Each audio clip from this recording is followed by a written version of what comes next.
Hey, you there! You! Yes? Not you, him! What's your name? Me. Yes, you! I am me. He's me. And I'm you. Yes, you! I know you are using a creative playmaker in your squad right now, and without knowing it, you are destroying him. What? Well, I'm glad you asked. One instruction, just one individual instruction is all it takes to unravel everything that makes him good. His movement, broken. His positioning, lost. His creativity, gone. I've seen it over and over again. Players wondering why their midfield feels lifeless, why their creative playmaker barely touches the ball.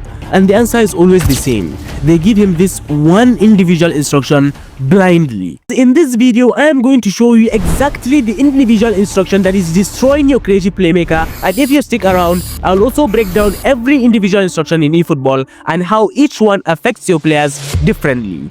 You need to first understand how individual instructions actually work, because that's where most people get everything wrong and mess up. So in eFootball, there are two types of individual instructions: attacking instructions, which activate only when you are in possession, and defensive instructions, which activate the moment you lose the ball. Simple, right? But here's where it gets interesting. These instructions don't change your player's playstyle. They only enhance how they behave. And that difference, it is massive. It is huge. Let's talk about the attacking instructions. And trust me, this is where things get tricky. I'm scared, Dad. Do you trust me, son? Yes. Come on, son. Rule number 1, never trust anyone. There are three attacking instructions: defensive, attacking, and anchoring. On the surface, these roles look simple, but once you start applying them, things get tricky. And as you'll soon see, one of them does irreversible damage to creative playmakers. First, we have the defensive instruction. This instruction forces the assigned player to hold a deeper position when your team is attacking. It's ideal for defensive midfielders or attacking fullbacks you want to lock down. For example, you have a box-to-box midfielder who is always bombing forward. You can use defensive to keep them in position, making them play more like an anchorman. Instead of running around like a headless chicken, they will behave like a calm gentleman. Or maybe you have a fullback finisher that loves overlapping, but you want structure instead of chaos. Add defensive and suddenly they stay back and close gaps instead of leaving you exposed on the counter. You have Giuliano Belletti in your team. He's always attacking, he has insane defensive stat, but he's not always defending. Give him defensive instructions and he will turn into a free-to-play Lilian Thuram. This instruction is one of the most practical in eFootball, especially in today's meta where everyone's looking to hit you on the counter with blistering pace. Holding your shape buys you time, and time in eFootball is everything. Now, if defensive is about holding a player back, the next instruction is about pushing them forward, but with a dangerous twist. Obviously, I am talking about the attacking instructions. Now, for all of you new eFootball babies that just started the game 5 months ago, I am going to give you one advice and one advice only. This instruction is not your friend at all. Now, I know there are those of you rushing to the comments saying that I don't know anything about eFootball. Well, I agree. I'm not a pro in the game. But if you are looking for pro advice, then why did you click on the video in the first place? Anyways, you get what I mean. You are here because you want me to tell you something no one else told you in eFootball. Now, attacking instructions sounds cute, but it isn't. Here's what attacking actually does. It pushes the assigned player up a line in your formation when your team goes forward.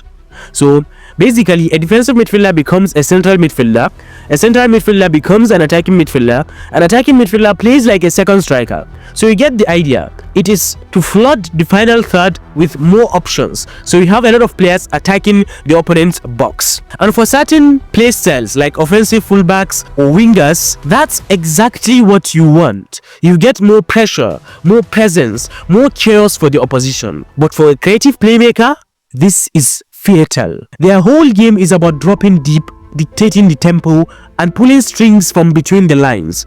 The attacking instructions pushes them out of that space, and once they lose that zone, they lose their influence. Instead of orchestrating play, they are now awkwardly stuck in advanced positions, too close to the strikers, too far from the build-up. Because they are constantly shifting between roles as possession changes, their stamina drains completely, leaving you with a lifeless engine room in the final stages of the match. So if you are using a creative playmaker, do not touch this instruction. You are not boosting them, you are breaking them. The attacking instruction brings chaos to your game. However, there is one individual instruction that helps you maintain structure and spacing. Say hello to anchoring. Anchoring gives you control by limiting horizontal movement. The instructed player stays within their assigned vertical lane. Wingers will stop drifting inside, strikers will stop dropping into midfield. If used wisely, it's fantastic. If you want your left midfielder to stretch the pitch like a cross specialist, anchoring can help you achieve that and make him hug the touchline throughout the match.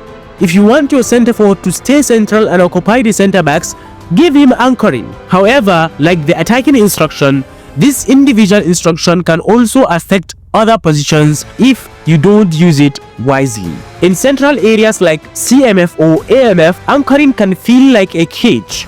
You'll often find the player becoming static, restricted to just one move all game, making them too easy to mark for the opponent. And in a game where movement is power, anchoring can cause a setback. So it's not just about picking instructions, it's about pairing them with the right player and playstyle and the right purpose.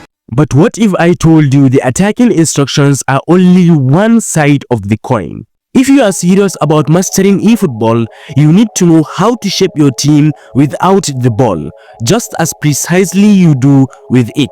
This brings us to the defensive instructions, and buried among them is one of the most dangerous instructions in the game. Just like the attacking instruction that destroys creative playmakers, there is one defensive instruction, if you use blindly, could tear apart your defensive structure without you even knowing it. So you log on to eFootball and decided to play some division matches. The first opponent to get paired up with has Blitzcaller Messi in his team, and you are freaking the hell out, thinking, how can I stop him from destroying my defense? Well, tight marking can help you stop the opponent's best player, but be careful. This instruction can be a poison if you don't use it correctly. So how does tight marking actually work? Tight marking is your way of putting a leash on the opponent's most dangerous player. Once activated, your defenders start following that specific player closely, closing out the space and time for them to influence the game. Because in eFootball, the two most important things are time and space. Tight marking can help you control that. Remember when I said tight marking can be a poison if used wrongly? Here is why. If your opponent knows that you are marking one of his players, he can use that to his advantage. He'll drag his player wide, causing your players to follow. And that opens up dangerous pockets of space elsewhere. It's like playing chess and committing your queen too early. Yes, you are applying pressure, but you are also leaving the whole team exposed. And if you think that's risky, wait till you see what happens when you assign the wrong player to man marking. Unlike tight marking, which is often auto-assigned based on zones, man marking lets you handpick one of your own players and glue them to an opponent. It's ideal for tracking roaming creative playmakers or whole players who thrive on space. But there is a danger hidden in plain sight. The moment your marker is dragged into an unfamiliar territory, for example, your box-to-box midfielder chasing a whole player into the backline, your midfield is going to be empty. Of course, you have neutralized the opponent's threat, but in the process, you might have created one for yourself. Your midfield is now empty. This means your opponent can dominate the midfield. That is why knowing who to assign the marking job to is just as important as who you are targeting. Counter-target is simple, but sneaky. You are basically telling one of your forward players, ignore the defending, stay high, be ready. This instruction is built for speed demons.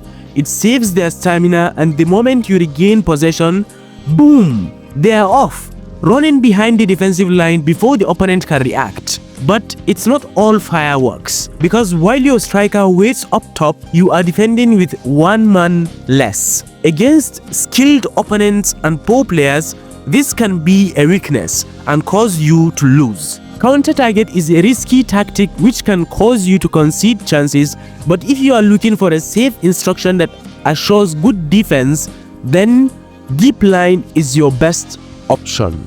Deep line is one of the most misunderstood instructions in eFootball, and arguably one of the most tactically valuable if used correctly. Assign this to a midfielder and he'll naturally drift deeper when you are out of possession. He becomes like a third centre-back. So now you know the one instruction that destroys creative playmakers, and how the rest of the individual instructions can either sharpen your tactics or completely destroy your players. But there's still one part of the pitch where almost everyone plays it safe. Can you guess it? It's the fullbacks. Everyone seems afraid of using attacking fullbacks in eFootball. And more importantly, can attacking fullbacks still be a secret weapon in the current meta? That's what we are going to be looking at in the next video. Trust me, you are not ready for what I found.